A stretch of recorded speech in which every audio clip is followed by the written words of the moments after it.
What's up, guys? Your boy Wild Bill hitting you back up. We're going to take another look at my fantasy league, let you guys know what's going on. We'll talk a little football here as we are into week number 12 of the NFL season. Can you believe it? It's week 12 already. First off, I hope everyone had a good Thanksgiving. Hope you ate a lot and enjoyed some football for those that are football fans. And for those that went shopping today, I hope you got a lot of shopping done and got a lot of good stuff for your loved ones, and I hope everyone's doing well. And hopefully no one got hurt on all that Black Friday craziness.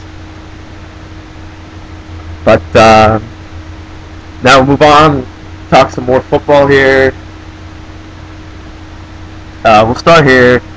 As you can see here, I'd like to first show off my my guest post that I made the other day. Pretty much it's just talking about our playoff push, as we have this week and then next week, and then our season's over. After week 13, our regular season's over and we're ready for the playoffs. And so I'll show you guys right now what's going on with the standings. And as you can see here, as I will adjust this so you guys can see it, get a close-up of it.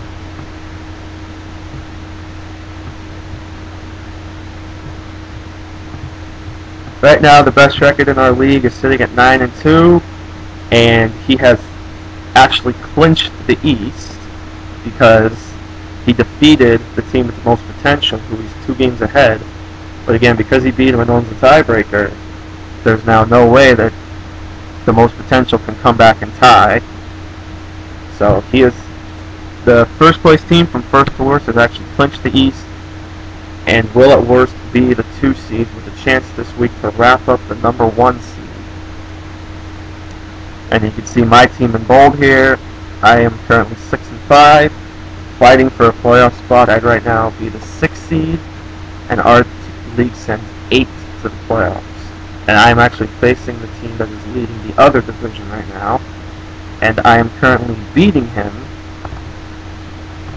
as we go into the scoreboard quick.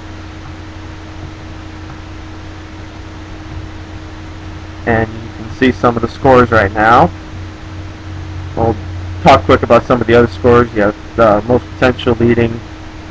Yeah, this kid here, he's a big Vic fan. Obviously, that's why his team name is Vic is Back. He's currently winning 28-2. That was thanks to Calvin Johnson having 15 points and Sean Hill having 13. And for Vic is Back, he picked up Jimmy Graham and started him, but he only got him 2 points. But as you can see, he still has a very, very solid team. He still has Michael Vick. He's got 3 great running backs in Charles, Turner, and Bradshaw. He's got Andre Johnson, Reggie Wayne. So he still has a very solid team. And you look at the potential. He still has Ray Rice to play, Matt Forte, James Jones, Mike Wallace, Jacob Tamme, Adam Vinatieri. And he doesn't have a defense in the starting right now, but he actually did just pick up off of waivers the Titans defense, who of course are going against the Texans this week. So we'll see how that plays out. But after yesterday's games, the team with the most potential has a 26-point lead, but Vic is Back has 1 more player, actually 2 more players to play, excuse me. No, he does have 1 more. I'm sorry, I'm looking at the yet to play, but I forgot that there's no. So once he puts the defense in, he'll have 7 to play, and Vic is Back will have 8 to play. We'll look at some of the other scores. We'll get this matchup featuring our current league leader from first to worst taking on the Tallywampus Taint Ticklers.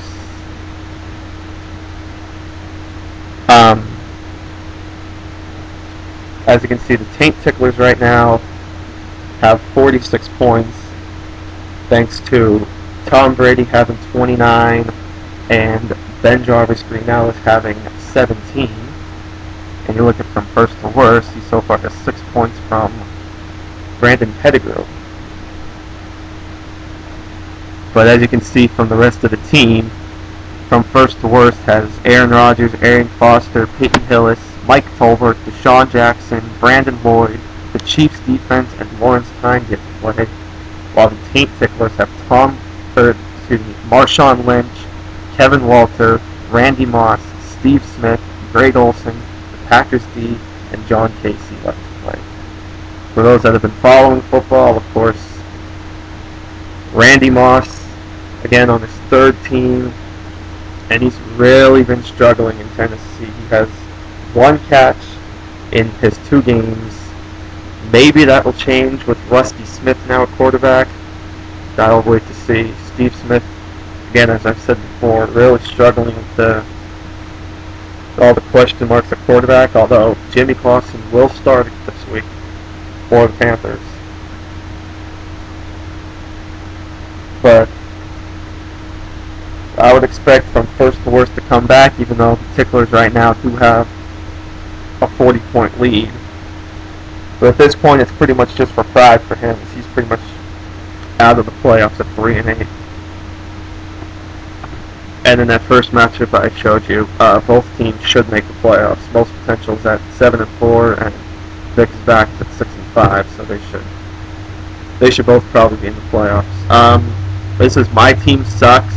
That's pretty much because his team did suck until a recent trade actually helped his team and helped him actually get his first win of the season last week, as he's now 1-9-1. And he's going up against the Greenland Garbage Pickers, who are currently sitting at 5-6, even though he has Chris Johnson and Adrian Peterson. But for some reason, he's 5-6 right now, and he's fighting for one of those final playoff spots. You look at the matchup right now, though. The Pickers right now are in good shape this week. He has 47 points, thanks to 14 from Miles Austin, 9 from Jason Witten, and 24 from the Jets defense last night. That, of course, was mostly due to Brad Smith's 89-yard touchdown return on a kickoff. So that right there was big points. And you see the rest of his team. He's got Eli Manning, Chris Johnson, Adrian Peterson, Nate Washington, Sidney Rice, and Matt Prater. And for my team sucks, he has so far 12 points from John Kitna, 5 from LaDainian Tomlinson, 3 from Nate Burleson, and 6 from Nick Folk. His remaining team is Fred Jackson, Jeremy Macklin, Vincent Jackson, Asante Shanko, Redskins defense, and Nick Folk. Now you may be thinking, this guy, it sucks that he didn't get to play Vincent Jackson all season. Now he finally has a chance to. Well, he actually just picked him up through waivers this week, as the player who originally had V-Jax had to drop him because he had Antonio Gates last week, and of course, as we all know, Gates had been questionable that whole week. He did not know if he was going to play. His backup tight end had already played, so he did not have another option other than Gates. And he was trailing, so he pretty much had to make a move. So that forced him to drop Jackson, pick up Randy McMichael, start him. Unfortunately, that did not fare too well, as McMichael got hurt and ended up with a goose egg, giving my team sucks his first win of the season. And speaking of that team that did have V-Jax, that would be the Black Snakes here. They're also at 5-6 after that loss last week. Also fighting for a playoff spot, but he's off to a good start this week. He has 35 points thanks to 3 players. Drew Brees with 16, Marcus Colston got him 10, and Lance Moore got him 9. That, of course, is due to Brees with a couple touchdown throws. Marcus Colston had over 100 yards receiving, and Lance Moore had that game-winning touchdown. And for the gruesome twosome over here, who are 3-8 right now and just about out, they got 8 points from Sean Green, but a big goose egg from Des Bryant, unfortunately.